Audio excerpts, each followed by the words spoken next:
Hello, everybody, and welcome to the EUA webinar on the European degree label, State of Play and Ways Forward. My name is Maria Kelo. I'm the Director of the Institutional Development Unit at the EUA and will be hosting today's webinar.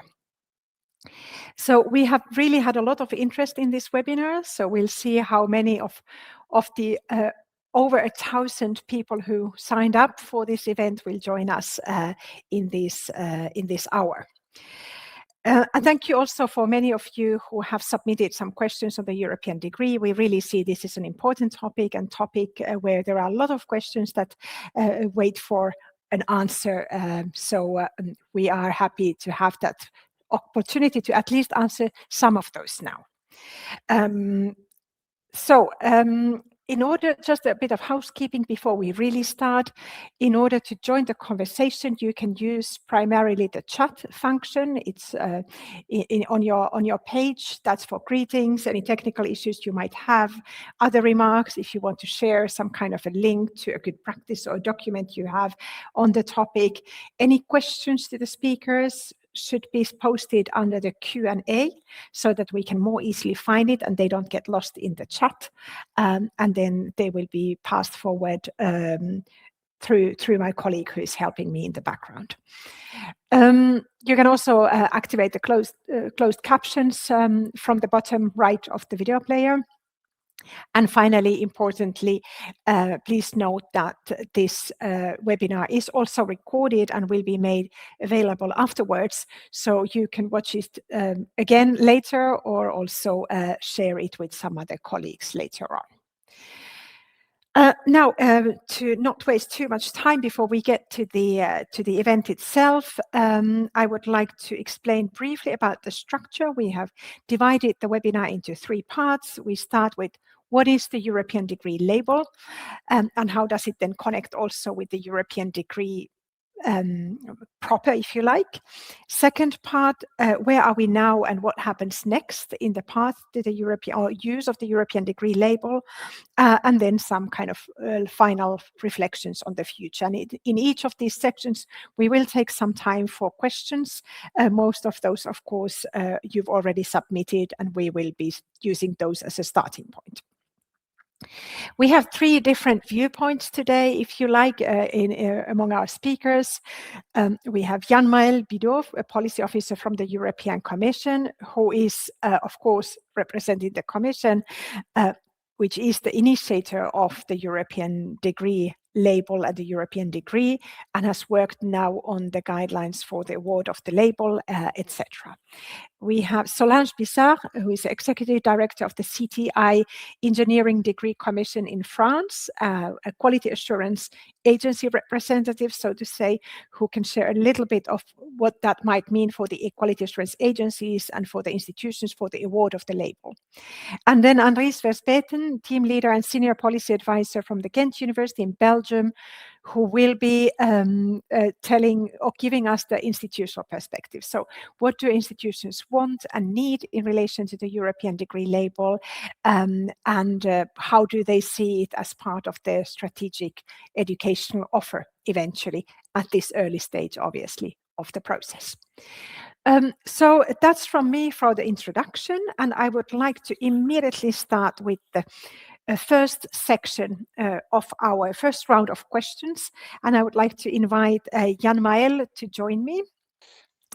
And I have a question for you, Jan-Maël. Welcome. So the big question is, what is the European degree label and why is it important for higher education? So please. Thank you very much, Maria. Hello, everyone. Thank you for the invitation, and thank you to everyone attending this webinar for their interest in the topic. So let me address this very simple question. First, what is the Joint European Degree Label? Well, the Joint European Degree Label, as its name says, is a label for basically joint degree programs. So it is a European label that is going to be awarded to joint programs that demonstrate a high level of integration between different universities from different countries. This is basically the concept behind it. But maybe before I talk more about this, it was asking the question, why do we have now a label for joint programs, and why focusing on joint programs with this initiative? Well, as you all know, higher education today is facing many challenges that do not stop at national borders. We can name the green transition, we can name digital transformation, artificial intelligence, health, security, competitiveness, social cohesion, and so many more. And the truth is that no single higher education institution and often no single country possesses all the expertise, all the infrastructure, all the perspectives, all the trained academic staff needed to address these challenges alone. So their joint programs come as a very pertinent model to allow universities to combine their strengths, to offer students a learning experience that would be impossible to provide within a single institution, within a single national system, and contribute to build really a European talent pool capable of working across borders, researching across border, even so. So they represent, the joint program, they represent really one of the most advanced form of European cooperation in higher education. They move much beyond just traditional student mobility and exchange. They really involve the universities in jointly designing curriculum, jointly delivering them, jointly taking responsibility for education. However, one of the issue around joint program is there are quite few of them.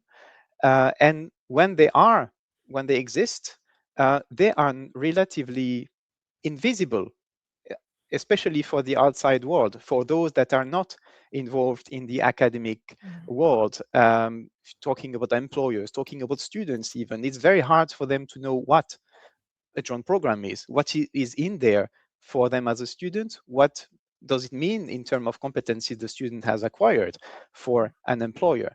So when talking to the outside world, we thought that it would be important to make this excellent cooperation model that we have been supporting for so long, and for which many very useful tools also have been developed in the Bologna process and so on, and make them more visible, show more what they are about, make them more understandable, so they can be better understood by the students, by the institution themselves, and the outside world.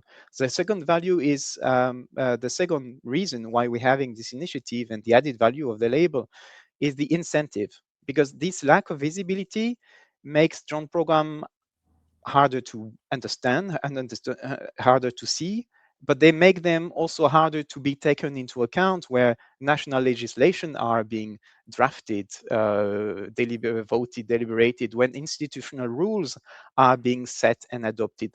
They're simply not taken into account because they are not on the radar of those that make the decisions. And for decades now, higher education institutions have told policymakers that creating joint programs is very complex, very difficult, and we really need to make effort from policy side at creating a more enabling condition for higher education institutions to work one with another. And the label, well, it just put these joint programs on the radar of the decision makers, on the radar in the general landscape of higher education in a way that is maybe more attractive, sounds more understandable, basically gives a reason to put them on the radar of those that have to make the decision that in the end make the difference. And the third reason for the label is this, we really see it as an instrument for system transformation, because the label in the end is not going to be only about the joint program that will receive it. It goes much beyond that. It's also because every joint program that will manage to get the label will demonstrate what is possible, what can be achieved when we work together, how we can use the tool that exists to make this work, and create examples that other institutions, other countries can follow and help identify them when reform are needed. So it will help Europe preparing for the future, hopefully build a stronger European education area by basically setting a golden standard, an example to follow, and a source of inspiration, we hope. So that's Thank you. overall what I could say about this introduction.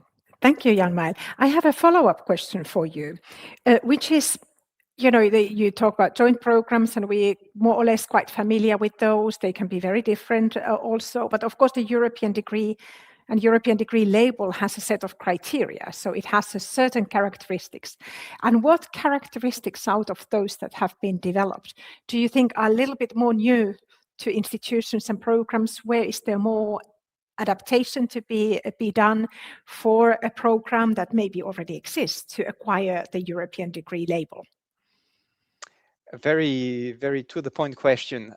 So to get the label, what you need to basically demonstrate that your program is aligned with the Bologna process standards. You're making use of the Bologna tools that have been developed for that particular purpose, among other things. So there is one part that is they show us how this is a truly European, jointly designed, jointly developed program that also leads to a joint award. It needs to lead to a joint degree, which we know is one of the most challenging, Yes. probably criteria that they will be, but on purpose, because if we want to drive change, we need to, set the ambition high enough so it triggers reform where it needs to be. And the second part of the criteria are more related to the student experience, what the program actually offers to the student. There, it is not rigid. It is not telling higher education institutions what to teach, how to teach, and so on. We just expect that the program reflects one way or another, this is up to higher education institutions, a certain set of characteristics that are openness to interdisciplinarity, openness to multilingualism, openness to mobility, of course, and we're talking physical mobility a lot in there, and openness to working also with the outside of academia, with the private or the public sector, how you make links between the program and the outside world. These are maybe the criteria that are not administrative per se, per nature. They can be fulfilled in so many ways, it would be impossible to set a list. It's really up to the higher education institution to demonstrate how they can reflect these characteristics to receive the label. So if I may just give my own 2 pence there, it almost seems that for many programs, there might not be need to really do a lot of new different things, but it's really about highlighting and framing.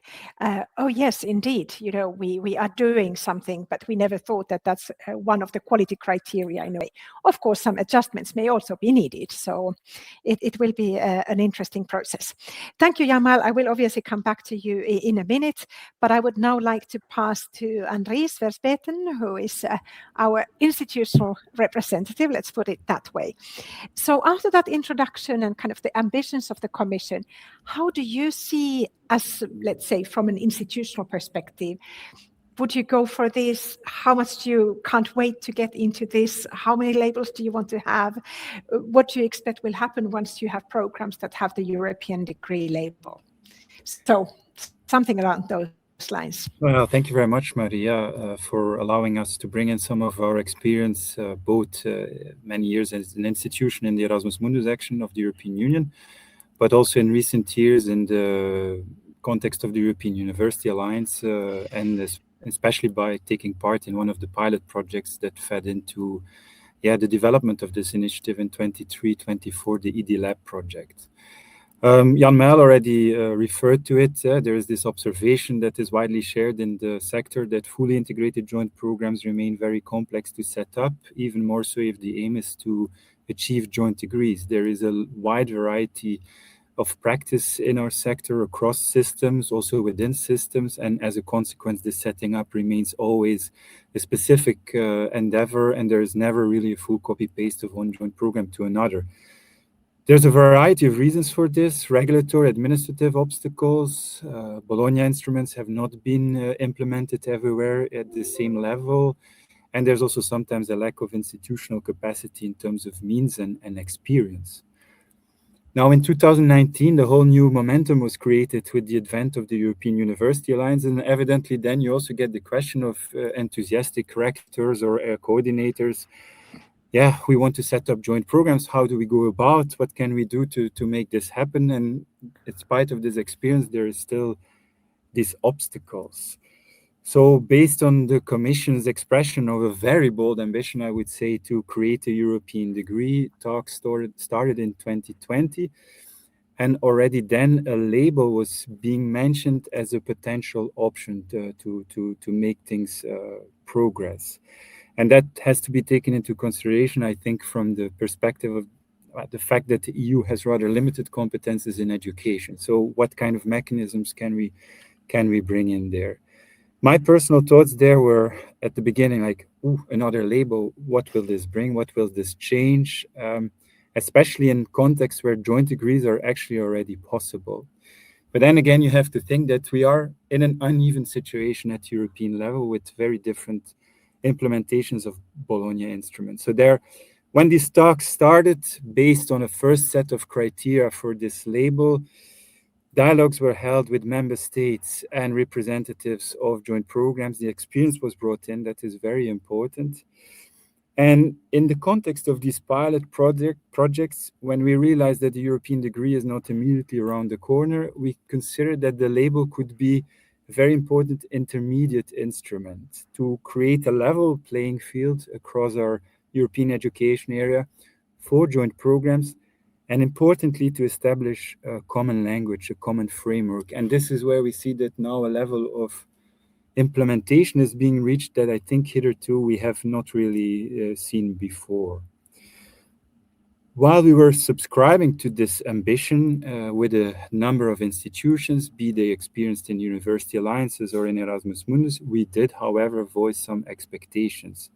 Firstly, we wanted to see as little red tape as possible, to see the maximum reference to existing Bologna instruments as possible, to see as little directionality as possible, and where possible, and this is of course also important, as much support for institutions and academics, both in terms of the regulatory framework, but also in terms of funding. Now, last year we had a very important step. The criteria were finally adopted by the member states.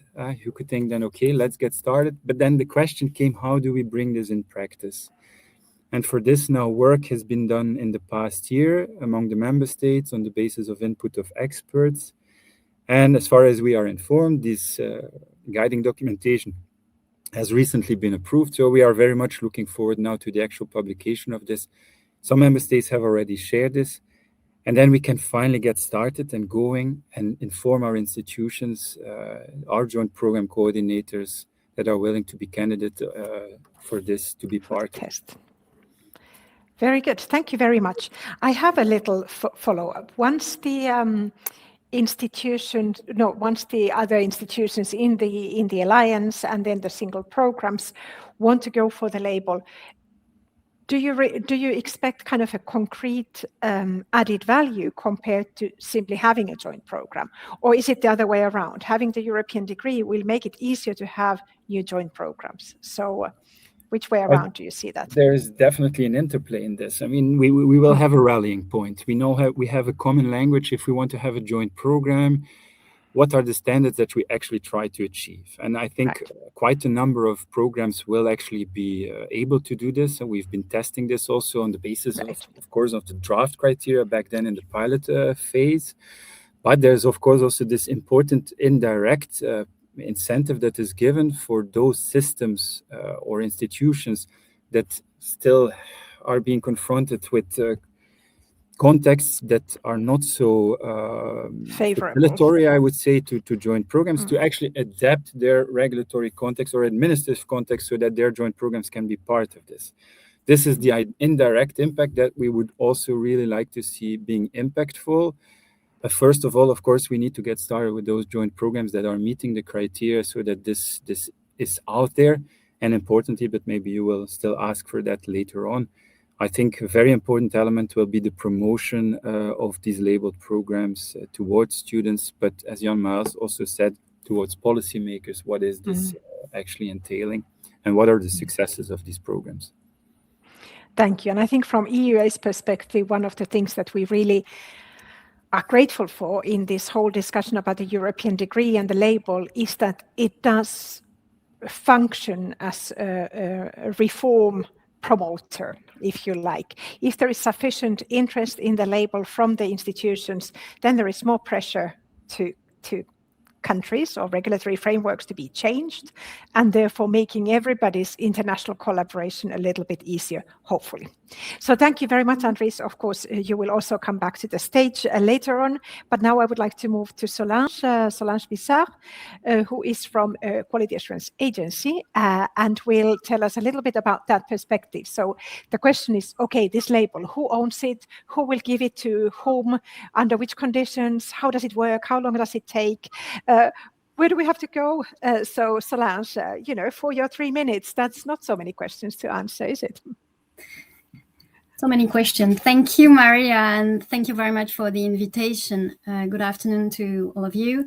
I will probably not be able to answer all these questions, but I'll try to give you some insights. And I have prepared some slides just to give you an overview.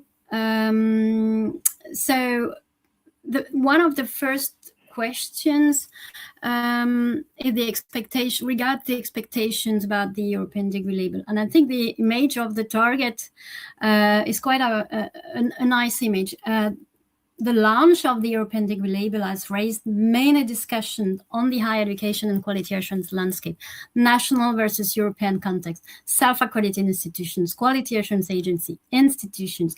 And from our perspective in CTI, a French quality assurance agency dedicated to the engineering field, it was important to focus and make it clear on our own expectations and the expectations of our stakeholders.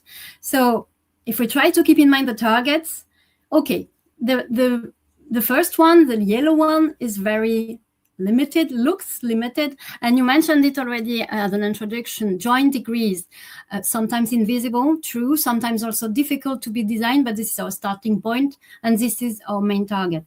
Then the red cycle, the red line.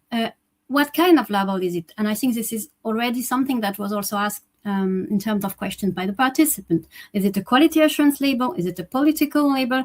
What is the added value? And it was one of the questions that was rapidly answered by the European Commission, that it is not fully a quality assurance label, but it's really related to the political and the ambitions, the European ambitions in the field.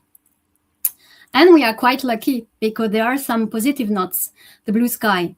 You can count on the expertise of the quality assurance agencies. We are used to work together. This is one of the positive achievements of the Bologna process. We are used to cooperate. We are used to use the European approach, and I'm sure we will get back to that later on. So that's quite a good news. Of course, in a larger perspective, and this is a larger cycle, there are some clouds, but white clouds, and we have space for hope and space for experimentation. You were mentioning it, Maria. There's space for experimentation and perhaps a catalyst for the modernization of the European education area. What we do not know yet is how students will get use of this label, institutions, of course, and the added value for employers. So this is the thing that we cannot yet have an idea on. Maybe the dark side, but we'll see that later on. If I try to continue, yes, if we keep in mind what our expectations are, for sure, this is also a set of opportunities. You already all mentioned it. It's a tool for promotion of European degrees, make visible what is not, emphasize, highlight the great job that is already done by our institutions. In the meantime, in the STEAM field, and this is the field of CTI, we know that there is a need for European engineers because Europe's scientific and industrial sovereignty and competitiveness are back to the forefront. So there's also the emphasis on European engineers, and European degree label, European degree in engineering, could be an answer for that. We already have in that field the ERASE label. So we are used, institutions and quality assurance in the engineering field are used to implement labels. So that's something that we can easily do. And in addition to that, some of the criteria that are in the European degree label are already in our national framework, national CTI framework. And as examples, in dimension B, and European dimension criteria, interdisciplinarity and research-based, digitalization, mobility, multilingualism, inclusiveness, environmental sustainability, that are some of the criteria of the European degree label are already in our framework.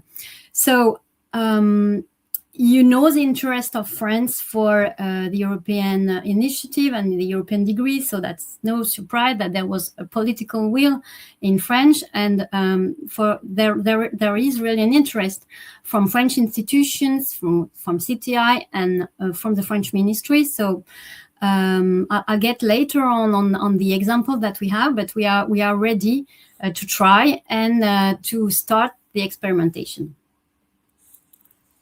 Very good. Thank you very much, Solange. I do have also a little follow-up question to you in a kind of very technical, practical terms. There is a question from the audience that was submitted already beforehand, but also now repeated in the Q&A. Will there be like a single process for the award of the label, or will there be different multiple national processes, and how does that connect with the European approach for joint programs? Yes, the European approach for joint programs is at the heart of the system. So the idea is really to use the European approach to assess the compliance for the label. So that's very important.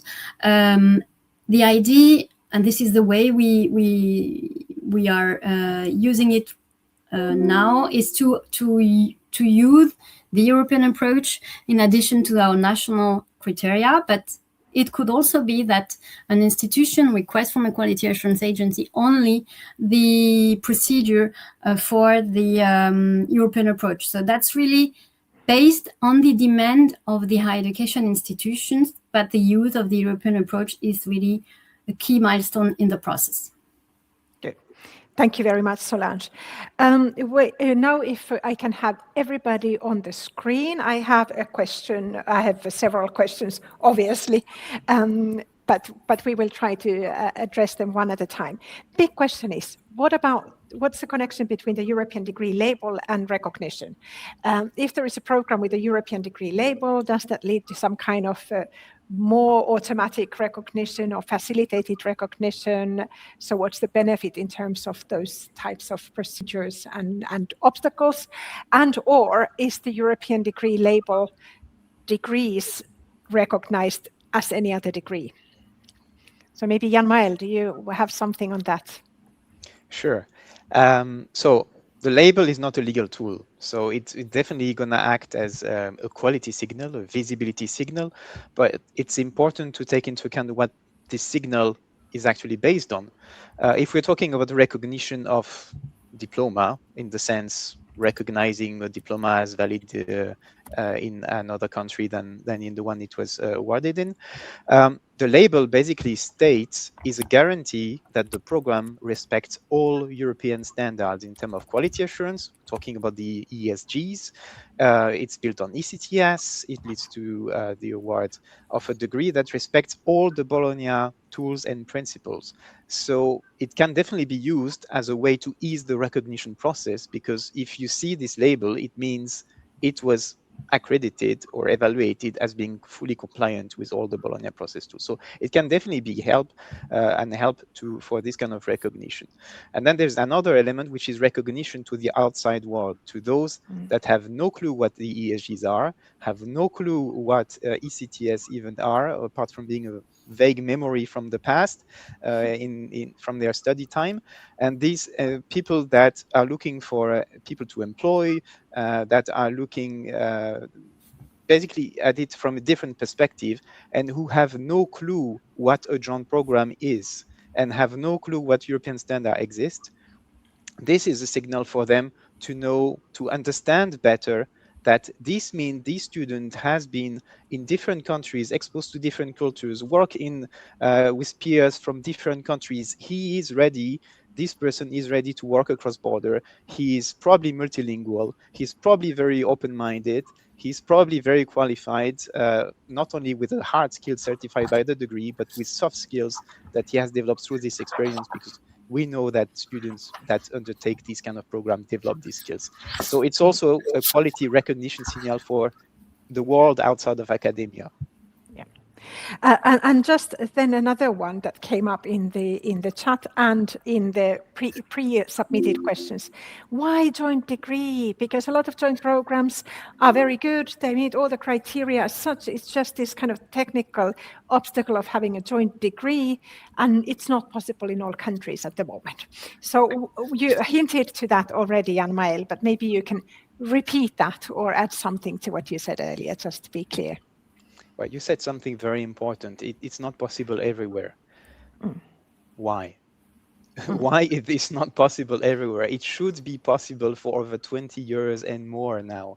This is one of the foundation of the Bologna process. This is what we're supposed to be doing for 20 years. There's no good reason for it not to be allowed. So if the label can act as a trigger for such reforms, then it's definitely worth it having as a criteria. Then it's not against double degrees, it's not against multiple degrees. Double degrees, multiple degrees, they show good cooperation between institutions. They are a good model. Maybe some institutions will decide to stick to their double degree and not seek the label because they think it reflects better, I don't know, a special bilateral relation between them, and that's perfectly fine. And that's perfectly okay. Not every program needs to receive the label, you know. But what we wanted to show through this label is full integration. And the integration goes from the design to the program to the award that students receive. We know that sometimes some programs lead to the award of multiple degrees. We have cases of students receiving 6 different degrees at the end of one program. And we know that just a way to navigate the complication of accreditation system, recognition system, and so on. But we don't want to give an award to this. We want to change this. We want to lead those things to change so it becomes easier ultimately for you to develop these programs. So if we were to give this label to certify just the existing, we are not leading to any reform. So it is important to keep the bar high and to have something that is readable and understandable also from the outside world. In the end, the name of the label is Joint European Degree. And so it's kind of in the name. It has to be, yes. And if you were to give this label to multiple degrees, then the question would be, okay, which degree is the European one? You know? So it's a bit kind of a carrot and stick kind of scenario there, in part. Absolutely. Yes. Solange, a question to you about, what in the award of the European degree label, what is accredited? Is anything accredited? Who owns the European degree label and who can control it? And where to complain if you go through a European degree label award and you're not happy with it? Okay. I think it's also important to keep in mind that the European degree label, and it was said several times already, is a signal, but it does not replace the accreditation and quality assurance procedures in each of the country. So, and it's one of the first criteria of the label is to make sure that the joint degree does concern a program that is legally existing and legally quality assured, recognized, and so on. So we have really to keep that in mind and to differentiate the labeling procedure, the accreditation and quality assurance procedure in each of the country. That's one. Second one, awarding the label. It's and also complaining about the award. That's something that is already in the operational guide for the joint European degree label that has been published by the European Commission. So there are 2 ways: either you go for the to the quality assurance agency or to the self-accredited institution systems. That's very important. And in any of the situation, if there are issues and not issues of non-compliance or compliance and then non-compliance after, there are dedicated procedures for that. It's all in the guide. You were talking although about the ownership of the label. It's interesting because I think it's one of the first questions that we have addressed to the European Commission when we were working on the implementation. We have the European tool, we have the EU tool, we have the national system, and we have to combine all that. And this is very interesting to see that in that context, we all have a role to play. The institution, the Quality Assurance Agency, the European Commission, and the national system. And that's also something that we will have to take care of and see how it can work smoothly. But I don't know, Jan-Mael, if you want to add on that particular one, or any other, by the way. I might go back to him, but just in the interest of time, I said thank you. I think that was sufficient for the moment. And a little question to Andries before we move on, and that's about the mobility. We talked about mobility, and what's now in the European degree label requirements is that there is physical mobility of students. Now, of course, there are many online institutions or open universities that operate online, and not all students can be physically mobile, all kind of argumentations that could be in favor of including also other forms of mobility or international experience. How do you see that? Is it a problem that it is a requirement to have physical mobility, or is it actually a fair enough, this is a special type of degree, it's good it has obligated, let's say, physical mobility. So what's your take on that requirement? Thank you, Maria. I'm aware that that is an element that was hotly debated in the way towards the creation of the criteria, but also in the development of the accompanying documentation. Of course, there is this added European element that is part of this joint European degree label. And we've talked a lot about the mechanisms behind it to bring us all on a similar level across the European education area in terms of what we understand under a joint program. But there are also some elements that come into play that are more related to Europeanness. And here, physical mobility was in the end considered as an important element to create a sense of intercultural experience, of a sense of European belonging. We know that, especially in recent years, a lot of development have taken place in offering more digitalized, collaborative environments also for joint programs or programs in general. But here, this criterion was kept. 30 ECTS is not the highest number of ECTS. I think, especially when you look at bachelor level, it kind of is similar to expectations that were voiced in the past under the Erasmus Mundus program.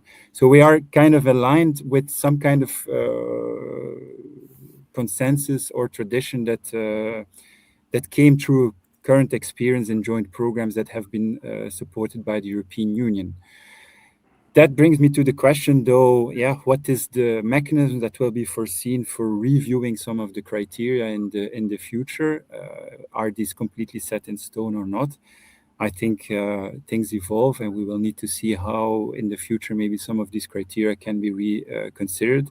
But for the moment now, at least as our experience is concerned, we find physical mobility very important, and I'm personally also glad that this criterion was confirmed. Mm-hmm. Good. Thank you very much, everybody. So now we'll meet again in a moment with all of you. I'd like to just remain on the screen with Jan-Mael for the next round of questions. So where are we now, and what happens next? So where are we now is that basically now the label is existing, it's operational, it has even a nice visual identity, as you can see on the top left. So that's basically what the visual identity of the label is. And quality assurance agencies are now working on making it possible for higher education institutions to apply to them to get it. Basically, that's where we are at. We know that some are ready to move very fast. Some will take a bit more time, few more months. But basically, we are in the time where you can start asking your quality assurance agency if they are offering the label or when they are planning to offer it, and plan to apply for it. You can do it. In the meantime, we are offering financial support for those higher education institutions that want to develop joint programs or adapt existing programs so they would fit the criteria of the label. We had one call for proposal published in December last year, and the results will be known in about a month. And we are going to publish another call for proposal this year, again, to support higher education institutions and their students to develop joint programs or adapt existing joint programs so they can receive the label. In the meantime, we have a timeline that leads us toward the end of 2028. That's what the ministries have agreed we should do until the end of 2028. By the end of 2028, we have to come with an evaluation of the labels. So there we look at how many labels have been awarded, in what field, in what geographical scope, etc. How good, how well has it worked or not, and then propose basically a path toward a real European degree as a type of qualification, something that could be achievable and realistic, knowing that the EU has no competence in organizing education, so something that would in any case be voluntary. In the meantime, many of you also in the question and answer section talked about obstacles and so on, things about academic schedule, calendars, and so on. Well, this is exactly what we are helping national authorities to put their finger on. We have done a mapping of every type of obstacles at national level in the EU for joint programs, and we are sharing this with the ministries so they can act upon it. I'm laughing, Jan-Mael, but it's not a laughing matter. But some of those obstacles were interesting. You've told us about those some other times. Exactly. Like the thickness of the paper, or sometimes when it comes to the degree award, it's about the size of the paper, the quality of the paper, the place where it has to be printed, on the signature that must be or must not be, the color of the ink you're using. And some are then about languages requirements, nationality of teachers, and so on and so forth. There are a multitude of things where we believe these rules can make perfect sense in a national context, and there is no need to change them to make the European Union happy or to build a European education area. But when you work in an international context, when you work in a transnational context, you cannot expect higher education institutions to apply all these rules. You need to give them more flexibility to work on that and base yourself on the Bologna tools. Go too much in detail in what they can or cannot do and how they should organize their programs. Thank you very much, Jan-Mael. And also thank you, Jan-Mael. I think you've been really active answering questions also in writing.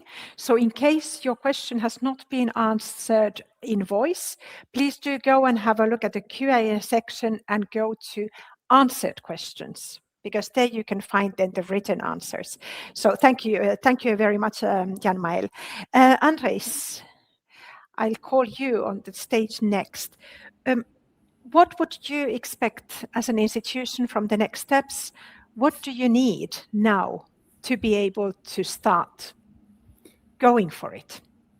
I think we need clear publications on websites of quality assurance agencies, whether they are offering the procedure.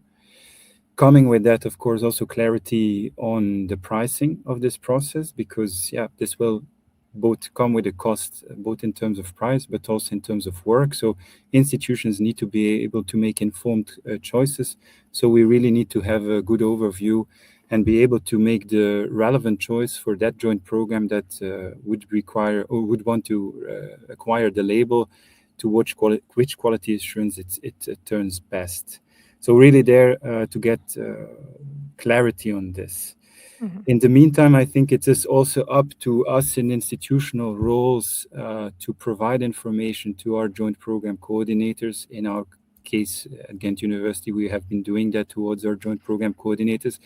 We're also doing that in the context of our alliance, but we are evidently also very much looking forward to the results of the first call of the exploratory action, as it will not only offer a structured framework to take steps to acquire the label, but also importantly to provide us with some funding to go through these processes.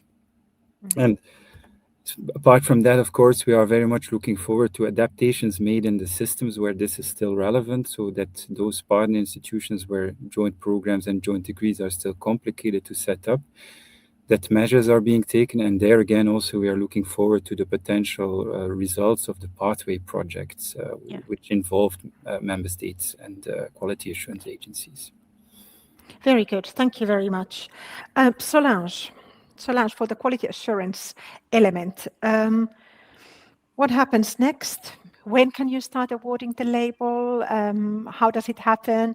And can you perhaps, this is an additional question to what you already knew you were going to answer, is there some scope for kind of the networks of agencies, maybe even through ENQA or so on, to help that promotion of which agencies are actually doing or offering this label once they start to do that?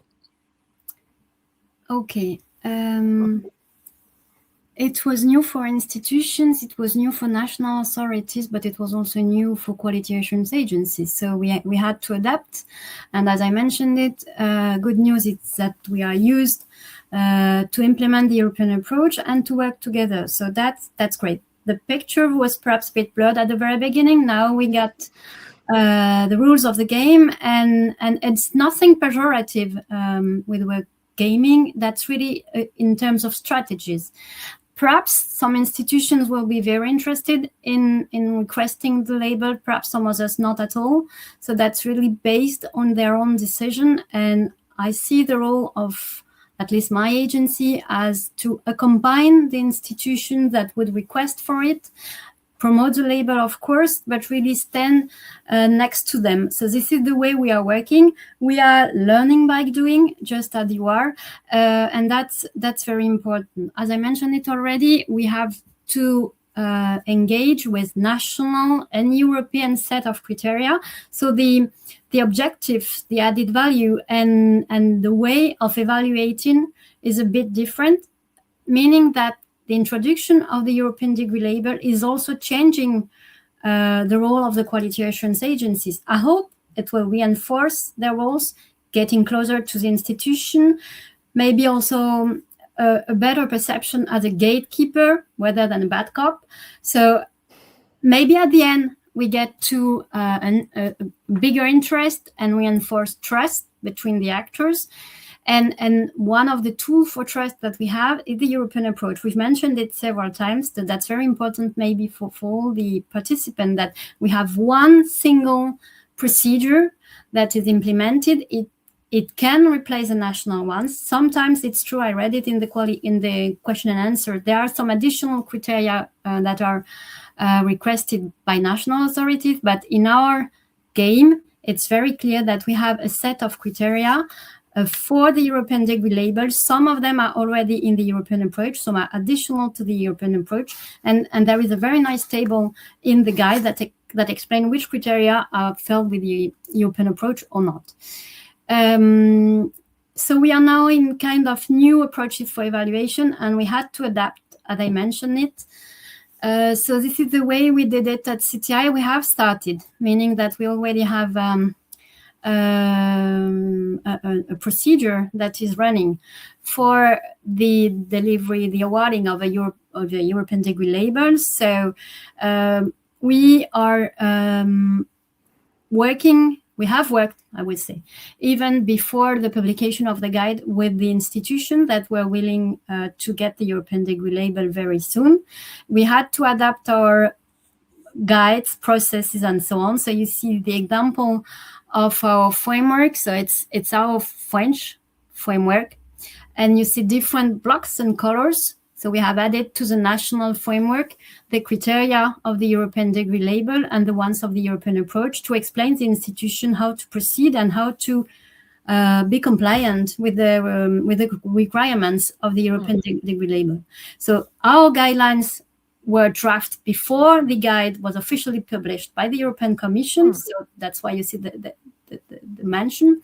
And it's adding to our national framework, because as I mentioned earlier, some of the criteria were already in our national framework. Now the self-evaluation report has been completed by the institution. The site visit is in 2 weeks now.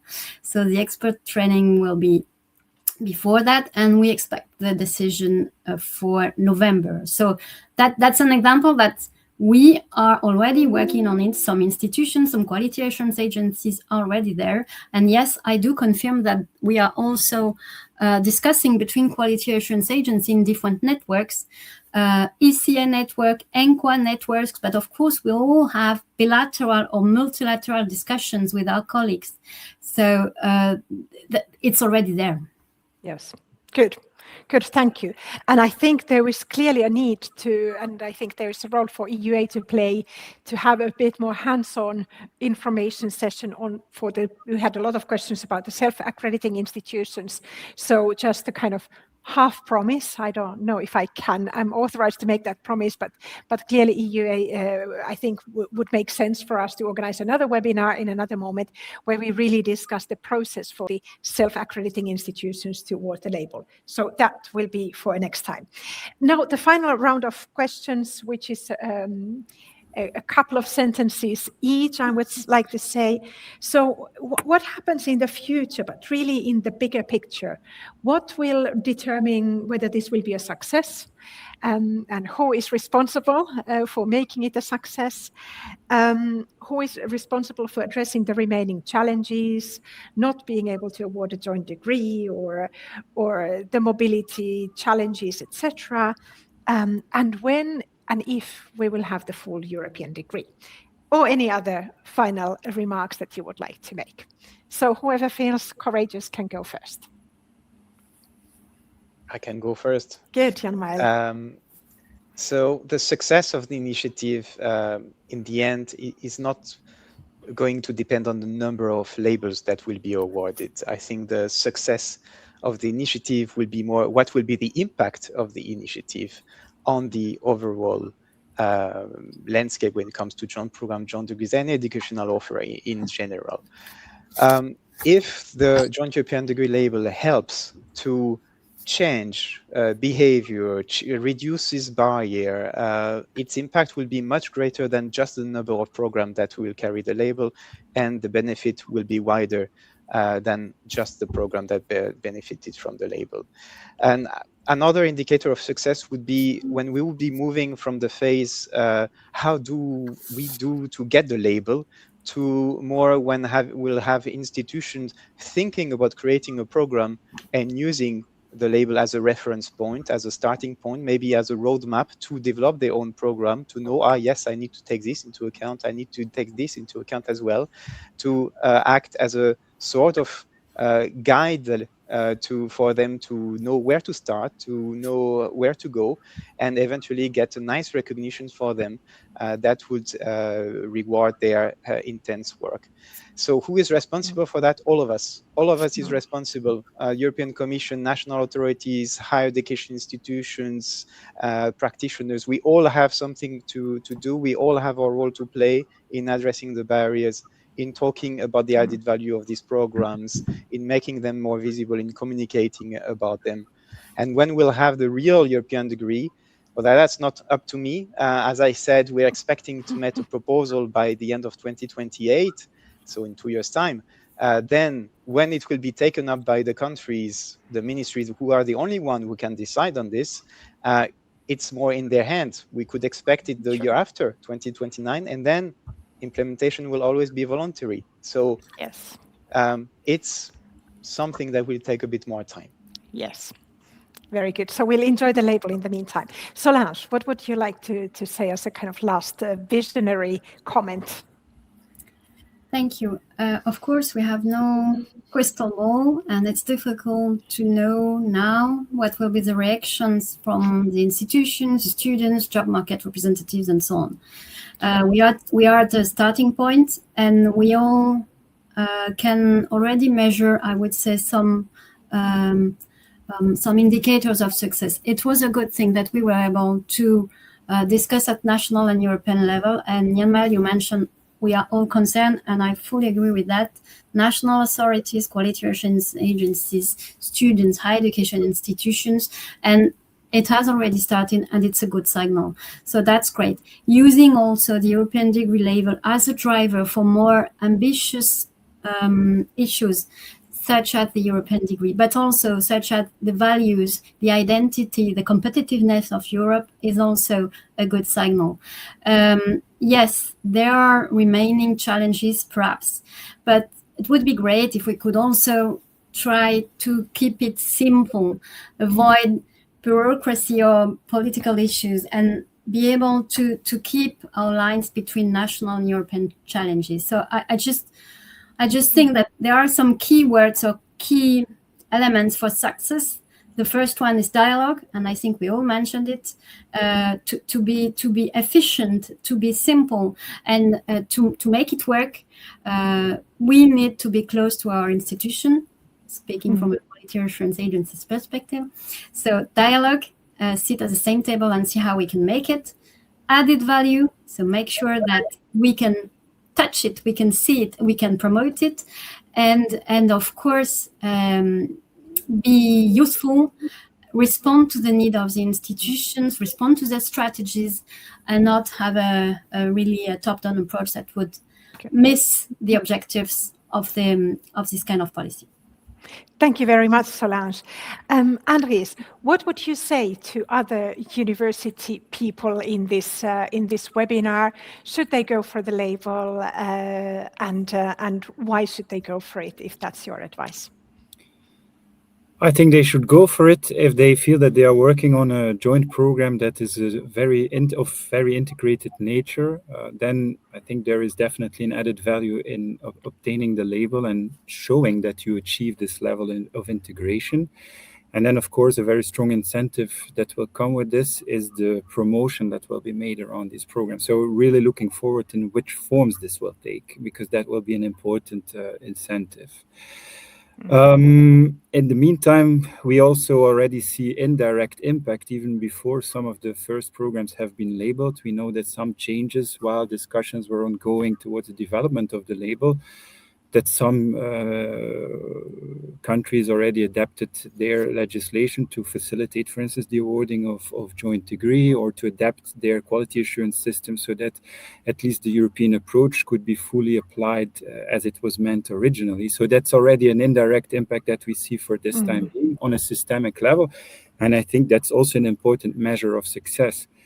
Because I do not think, and I think many of us probably think the same way, it's not that we now suddenly will be confronted with a conveyor belt producing joint programs of a very highly integrated nature with joint degrees automatically. It will still be a work, it will still cost effort, but at least now we have a common language. We know what is the target that we are aspiring to, taking into account that somewhere on the horizon, there's still also this idea of a joint European degree. And I say particularly joint European degree and not European degree, because I think that is still another element. But we should not put the discussions on this for 3 years now in the fridge and then just get it back out when an evaluation is due. We have seen over the past years very intense talks. We've seen them in the context of the pilot projects. We've seen them in the context of the drafting of the criteria. We've seen them in the context of the drafting of the guiding documentation. If I see many of the questions in the chat, many of these questions, I believe, can easily be replied to already by the guiding documentation. So to say that, but we need to keep this dialogue ongoing, especially in the light, I think, of new forms of degree awarding, both in terms of types of educational offerings, but also in terms of the ways credentials are being awarded, the digitalization of all this. We really need to keep this debate ongoing. That being said, I'm very happy to see the work that has been done in the past years. I would say this is European action, but actually in a field where there is little EU competency, and still we are coming to some kind of consensus. Excellent. Thank you very much indeed. I think and I can guarantee you that the fact that the label has now been officially launched is not the end of the process. This is really the beginning, and the beginning of the dialogue and exchange of good practice and exchange of experiences and guidance, etc. So a lot of the questions are about, will we be supported? How can we do it? We will work on that with you for sure. So warm welcome to all the speakers, to Jan Mael, to Solange, to Andres, very much for sharing your views, your experience and your visions. Just for the information for the attendees, you can find the slides. There are not so many, but you can find them in the attendee hub. The link to the recording will be sent to you by email. And all that remains to be said at this moment is to thank you very much for attending. And I just have here flagging next couple of new appointments at EUA, European EUA Funding Forum that will take place in October, European Quality Assurance Forum in November in Yerevan. Registrations are open for the Funding Forum and soon also for the Quality Assurance Forum. And once we decide to set up the next webinar on this topic, of course, we will keep you all posted. Thank you for joining and have a nice afternoon. Bye-bye.